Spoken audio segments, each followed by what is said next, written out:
Hello plant lovers, and look here. Now I'm not showing off, but these are the orchids that are in bloom at the moment, which led me to think perhaps I should share with you how I came to figure out what orchids I could grow in my environment. The reason I was making these videos was because I found it quite difficult to find information relevant to where I am, which, as you can see, is Melbourne, which is southeast Australia. Now, Melbourne city climate is considered cool temperate. There are different parts of the state which do different things. But even so, I still found it quite hard to get specific information about what you could grow, particularly outdoors here in Melbourne. So, plant lovers, I'm here to share with you the benefit of my knowledge thus far with the things that I've got to flower in this environment. And if you have a similar environment, or you're trying to figure out how to find the things to flower for you, this might help. We'll just go over the family portrait and explain the relationship. This is an Oncidopsis called Nellie Isla, which is very beautiful. I bought it as a no ID because the flower had in fact died in a florist, and so the orchid was being sold off cheap because no one wants to buy an orchid with a dead flower spike. So I didn't know what it was until it rebloomed, and then I was able to research it based on the flower. At the front here, a little Paphiopedilum, which is a beautiful species, white one, which is called Paphiopedilum NIVEUM. I'll put all these names at the bottom for you. This stunner here is Cattleya MAXIMA, which is a high altitude Cattleya from the north of South America. Stunning, amazing fragrance. Here, the most amazing yellow Paphiopedilum called Duo de CITRON. Two lemons. And what I have discovered about this one is that it is a sequential bloomer, and that is the third bloom. So it's been in flower for months. Amazing value, that one, I'll tell you. And then here, perhaps you can just see at the end there, that baby, that is a Miltoniopsis, which is Kelly Spangled Banner, a name I dislike intensely, but a stunning orchid with the most amazing fragrance. So that is what we have in bloom at the moment. And behind me I have an Oncidium in spike and a Phalaenopsis in spike. And what you perhaps can't see, that there is a Sarcochilus orchid behind me as well that's in flower. In fact, I'm going to show it to you. This is a little hybrid Sarcochilus which is just on the turn. It's just starting to drop its flowers, but the end of its flower cycle now. It's beautiful. Okay, so where did I start? Now, I wanted to grow orchids, but didn't really know what would work. The Phalaenopsis, as you can see here, it has its spike, which is just coming into its own. Another, well, I don't know, another month or so perhaps before that actually opens. But so Phalaenopsis was the first thing. Because they are perhaps the most common orchids, you find them everywhere. I couldn't resist buying them at a super discount when the flowers had died, and I found them quite easy to bloom in this environment, which I guess is perhaps common for lots of people, although Phalaenopsis aren't that easy because they do like a cool temperature change in winter. So there you go. But anyway, I figured out that Phalaenopsis were fairly easy for me in this environment. That's where I began. Now, trying to figure out which of the more unusual orchids might work for me required a little bit of footwork, bit of trial and error as well, I have to say. And we'll only talk about the ones I've managed to get to bloom, because there are other species that I've got growing away. Hopefully they will bloom at some point. So in addition to these that I've got to bloom, I have Oncidiums that I've been able to bloom quite successfully, and Masdevallia, which have just finished flowering, but they were able to bloom for me quite easily in Melbourne too. Now, I'll list all those species below, so don't worry about writing them all down. The first thing then to figure out is, what is your climate? Now, easier said than done, but let's put this in context. I am a no-nonsense grower. So for me, no greenhouse, no heat mats, no growing lights, no humidifiers, no sprayers, nothing. It's either going to work inside, or it's going to work outside, or get out of the pool. Outside here, I have a protected area, which is a transparent roof, but protected from rain, dappled light, so it's kind of accidentally perfect, even though this is a rental. And inside we have a north-facing area which gets good light in winter and good dappled light in summer. So between that, I was able to figure out the many different zones that I had within the house and outside. So we could call outside cold to cool as an environment, and inside warm to intermediate. So that's the first thing. Figure out what climate zones you can create in your own home, be that outdoors or indoors. The next thing obviously is that orchids are categorized in terms of where they come from climatically. So you'll have these gradations which go from cold to cool to intermediate to warm to hot. Now, unless you've got equipment, it's pretty silly trying to do something that sits at the opposite end of you climatically. And as I am low maintenance, I certainly wasn't going to do that.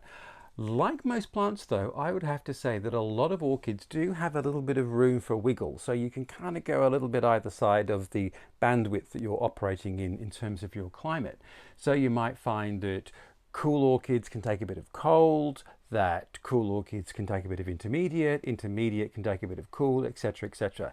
I would say though that upper scale intermediate and warm, the deal's off. That's what they like. They won't really thrive in colder temperatures. And ditto, orchid species at the much cooler end of the spectrum really aren't going to thrive in hot and hot humid conditions. So you kind of got to be realistic as well. And the other orchid type I've missed out from this family photograph group is the Cymbidiums, which live outside permanently. And I did have one flowering earlier in the season.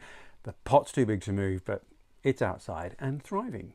And Cymbidiums are perfect for this environment because they can live outdoors, they like a cool winter to stimulate the flowers, they like not to be too wet, dappled light, quite easy in this environment. So you've figured out what microenvironments you can work in your outdoor and indoor area. So the second thing is to then research the orchids that might thrive in those areas.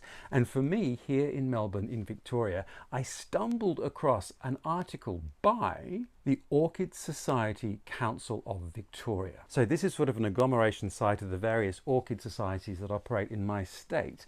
And I discovered they had a whole database of articles, one of which was literally called Orchids to Grow in Melbourne. And that's where I started because I hadn't heard of so many of these, being a complete amateur. So I read the article, Googled them, have a look, Googled to see if there was a seller nearby that was selling them, and I went from there. A bit of trial and error. Some things I didn't work very well with. Like all things, the more you investigate, the more you learn, and the more I figured out which ones would really work for me. Because I wanted to try and keep orchids outside as much as possible because it was just better in terms of the space, I felt. The other thing to think of, depending on where you are there any native species of orchids that you can grow in your area? Now, here in Australia, of course, there are lots of native orchid species, but Australia is vastly different climatically. Desert regions, temperate regions, cool regions, alpine regions, Mediterranean regions, and tropical regions and subtropical.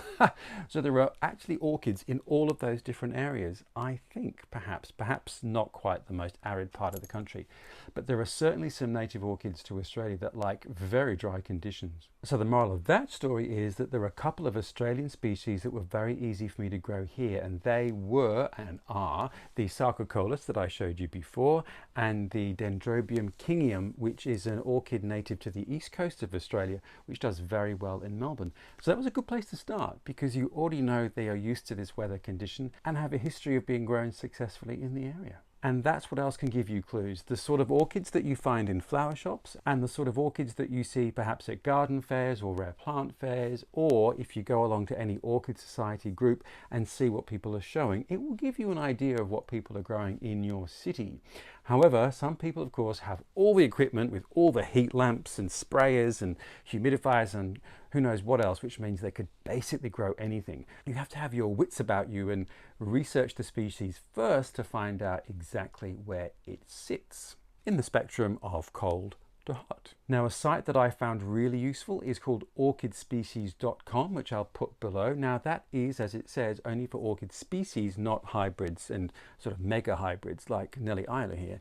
But it does give you a good idea of where your orchid may come from and the altitude and the temperature and the amount of light it might require. I'll put the link below. And then, plant lovers, it is a question of trial and error. And if you want to be cautious, which I am, being a Taurus, I did buy a few seedlings. Now, you've got to be patient because it can take 2 to 3 years for them to flower, but it's kind of a low risk way of testing what will work where in your home, indoors or outdoors. So I bought seedling Oncidiums, and I bought seedling Cattleyas, and I bought seedling Sarcochilus, just to see where they flourished and where they didn't. And with the Paphiopedilums, I actually also bought 2 smaller plants to test whether one would thrive outdoors and whether one would thrive indoors, and discovered that they prefer to be indoors. I also did the same with Miltoniopsis and discovered that in fact they are not cold lovers, they are cool, which means I burnt most of the foliage last winter because it got too cold outside. But there you go, I've learnt now, and I know that in Melbourne, Miltoniopsis do not love being outside all winter.